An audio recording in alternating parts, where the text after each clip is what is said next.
కథ ప్రకారం కట్టెలు సేవించడానికి ఈ బంగ్లాకు వచ్చిన స్థానిక యువత తిరిగి వచ్చిన తర్వాత వింతగా ప్రవర్తించడం ప్రారంభించారంట.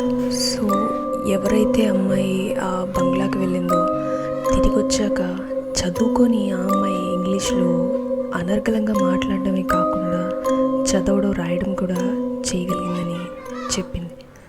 దాంతో చనిపోయిన పిల్లదయమే ఆ అమ్మాయికి పట్టిందని అక్కడ వాళ్ళు నమ్మారు. స్థానిక జనాలైతే రకరకాలుగా కథలు చెప్తున్నారు. సో ఎక్కువ మందిని అడగలేదు, దొరికిన కథనైతే మీకు చెప్పాను. ఈ మెట్లు అబండెంట్గా పడున్నాయి. పైకెక్కి చూస్తే మాత్రం తలుపుకి తాళం వేసింది. బర్డ్స్ అరుపులు, చిన్న చిన్న కుక్కల అరుపులు అవి వినిపిస్తున్నాయి.